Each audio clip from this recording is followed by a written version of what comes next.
menyaring partikel, debu atau kotoran dari udara yang masuk ke hidung. Yang kedua, sinus, yaitu rongga berisi udara di sepanjang sisi hidung yang berperan untuk mengatur suhu dan kelembapan udara yang dihirup. Yang ketiga, faring, untuk menyalurkan udara yang masuk dari hidung atau mulut guna diteruskan ke trakea. Laring, yaitu ruangan kecil sebelum trakea yang berisi pita suara. Sistem pernafasan bagian bawah. Beberapa organ dalam sistem pernafasan bagian bawah. Yang pertama, trakea, yaitu jalan nafas utama menuju paru-paru yang terletak di bawah laring. Yang kedua, bronkus, cabang dari trakea yang berfungsi untuk meneruskan udara ke paru-paru dan cabang terkecilnya dikenal dengan bronkiolus. Yang ketiga, paru-paru terdiri dari jutaan alveolus yang menerima udara dari bronkiolus dan bertugas sebagai tempat pertukaran oksigen dan karbon dioksida. Yang keempat, diafragma, yaitu otot pernafasan utama yang dapat berkontraksi dan berelaksasi secara bergantian sehingga membuat udara dapat masuk dan keluar dari paru-paru.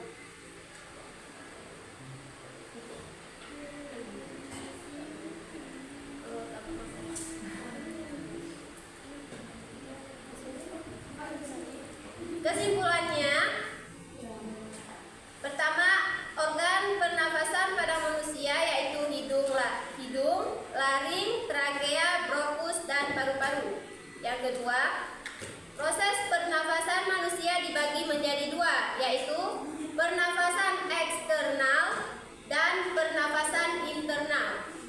Yang ketiga, pada pernafasan ini oksigen dari udara bebas atau luar berdifusi ke dalam darah kapiler paru.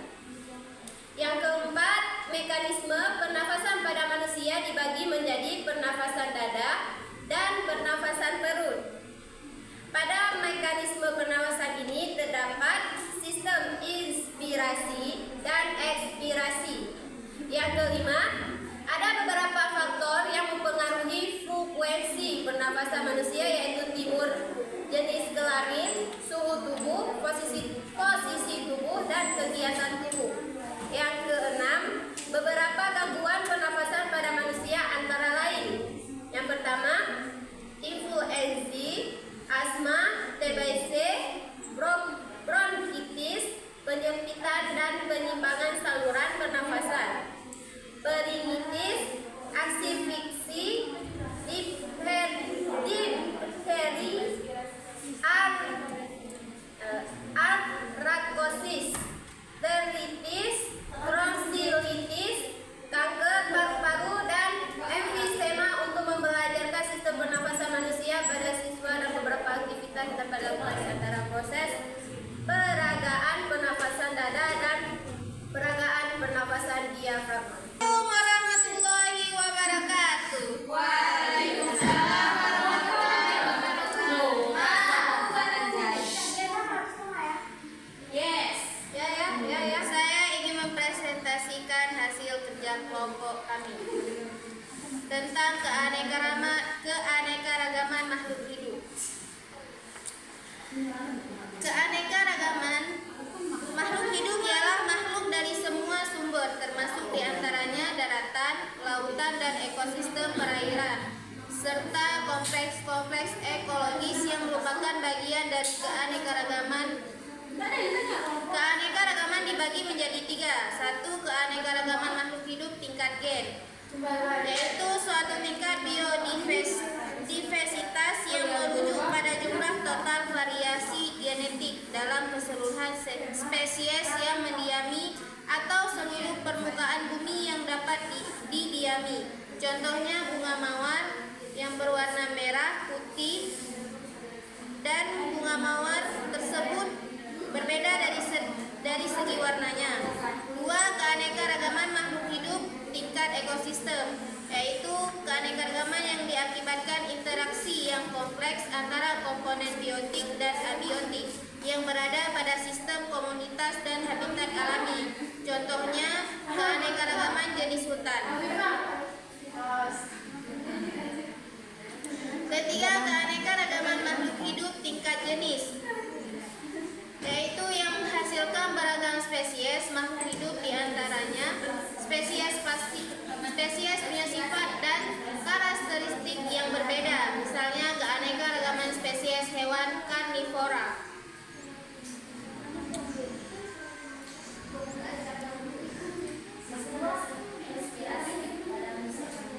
Kesimpulannya, keanekaragaman hayati atau biodiversitas adalah suatu istilah pembahasan yang mencakup semua bentuk kehidupan, yang secara ilmiah dapat dikelompokkan menurut skala organisasi biologisnya, yaitu mencakup gen, spesies tumbuhan, hewan, dan mikroorganisme, serta ekonomi dan proses-proses ekologi di mana bentuk kehidupan ini merupakan bagiannya. Dapat juga diartikan sebagai kondisi keanekaragaman bentuk kehidupan dalam ekosistem atau bio.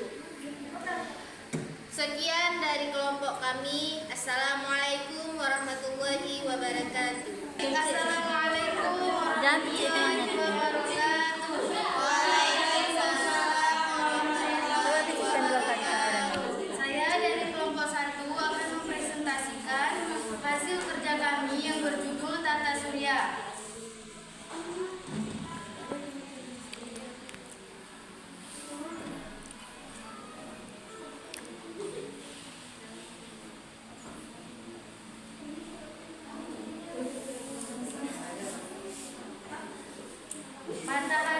Matahari merupakan anggota yang paling penting dalam tata surya, yang merupakan komponen utama dalam tata surya. Kedua, Merkurius. Merkurius merupakan planet yang terdekat dengan matahari yang memiliki jarak sekitar 88 juta kilometer dari matahari. Ketiga, Venus. Planet ini biasa terlihat dari bumi pada sore hari, terlihat seperti bintang namun tidak kerlap-kerlip. Keempat, Bumi. Bumi adalah salah satu planet dalam anggota tata surya yang dapat mendukung adanya kehidupan, dan Bumi termasuk planet ketiga dalam urutan tata surya. Kelima, Mars. Mars dijuluki sebagai planet merah. Mars merupakan planet di urutan keempat dalam tata surya. Mars ini terkenal juga dengan gunung berapi yang besar dan lembah yang dalam. Keenam, Jupiter. Jupiter adalah planet urutan kelima. Jupiter adalah planet terbesar di antara planet yang lainnya. Ketujuh, planet Saturnus. Planet ini urutan keenam dan anggota tata surya. Dan planet ini adalah planet tercantik di antara planet-planet yang lainnya. Kedelapan, Uranus. Uranus adalah planet yang ketujuh dalam urutan anggota tata surya. Planet ini berbeda karena salah satu kutub planet menghadap ke matahari dan berotasi pada sumbu yang sebidang dengan bidang edarnya yang mengelilingi matahari. Kesembilan, Neptunus. Neptunus adalah planet ke-8 dalam urutan anggota tata surya. Neptunus adalah planet yang memiliki angin badai, sehingga disebut dengan planet paling berangin. Adapun cara pembuatan tata surya sebagai berikut. Pertama, potong-potong karton berbentuk persegi 4. Kedua, gariskan dengan pensil berbentuk pelangi. 3, tambahkan warna putih di karton tersebut. Keempat, tancapkan lidi di karton tersebut.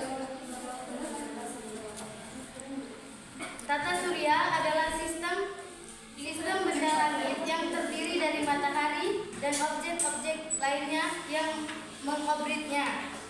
Kesimpulan, planet adalah salah satu dari sekian banyak benda langit yang ada di dalam tata surya. Planet dibagi menjadi 2. Pertama, planet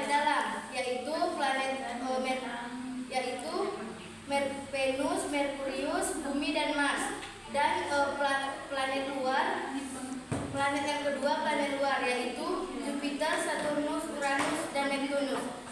Mungkin hanya ini yang dapat kami sampaikan. Kurang dan lebih kami mohon maaf. Assalamualaikum warahmatullahi wabarakatuh. Waalaikumsalam warahmatullahi wabarakatuh. Siapa nih dari kelompok 2 yang presentasikan tentang listrik dan magnet? Listrik adalah energi yang dapat disalurkan melalui penghantaran berupa kabel. Magnet adalah suatu benda yang mampu menarik benda lain di sekitarnya yang memiliki sifat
Dah.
mineral air, serta garam mineral dalam jumlah yang cukup untuk mempertahankan kehidupannya. Pengertian batang. Batang merupakan bagian tubuh tumbuhan yang amat penting karena keberadaan batang berfungsi untuk membentuk dan menangkai daun. Kesimpulannya, kita dapat mengetahui bahwa tumbuhan memiliki 3 bagian utama, yaitu akar, batang, daun, yang dimiliki oleh hampir semua jenis tumbuhan, khususnya tumbuhan tingkat tinggi. Sedangkan bunga dan buah yang terdapat di beberapa tumbuhan bukan merupakan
Waalaikumsalam warahmatullahi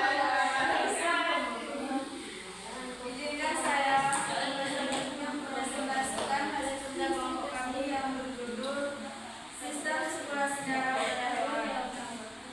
Sistem sirkulasi darah pada hewan merupakan suatu sistem organ yang memiliki fungsi untuk memindahkan zat ke sel. Sistem ini berfungsi untuk mempertahankan kestabilan suhu, cairan, dan homeostatis. Hewan dapat dikelompokkan menjadi dua, yaitu hewan bertulang belakang dan hewan tidak bertulang belakang.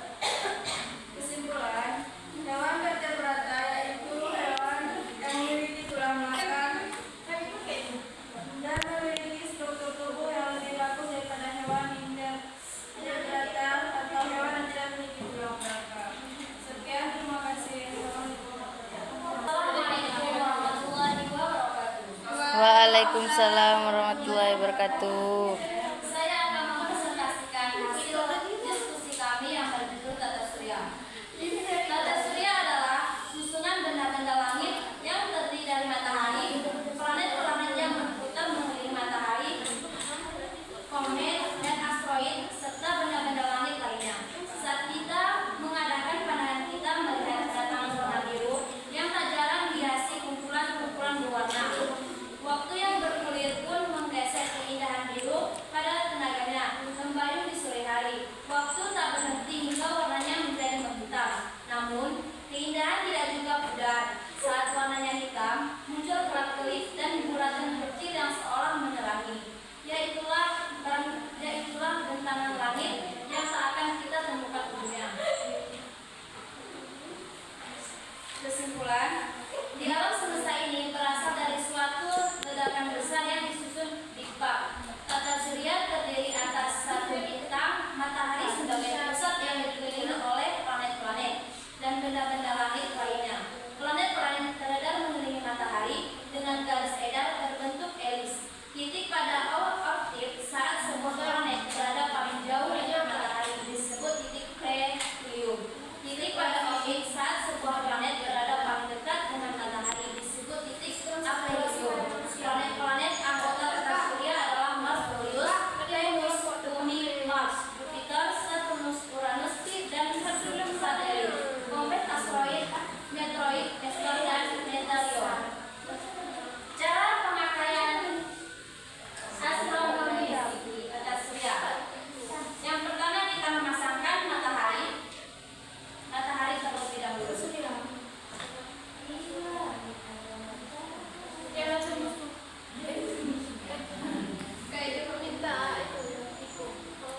Yang pertama matahari. Yang kedua Venus.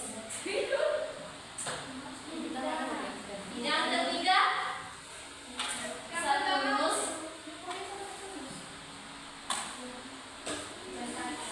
Yang keempat Bumi.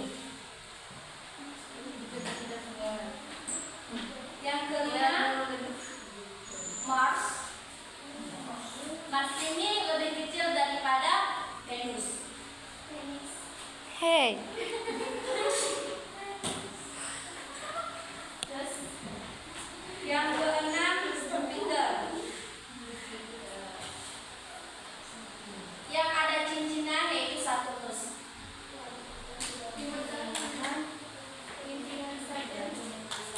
Next Uranus, dan yang terakhir Neptunus. Cara peletakan Uranus dan Neptunus itu adalah mendekati.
wabarakatuh. Judul proyek Sistem Sirkulasi pada Manusia. Tujuan proyek sebagai sistem transportasi tubuh dengan mengangkut oksigen, karbon dan busa, elektrolit, nutrisi, dan hormon dari satu bagian tubuh ke bagian tubuh yang lain. Kajian teori. Sirkulasi adalah sistem organ yang berfungsi memindahkan dan serta berfungsi antar sel. Bisa juga diartikan sebagai peredaran.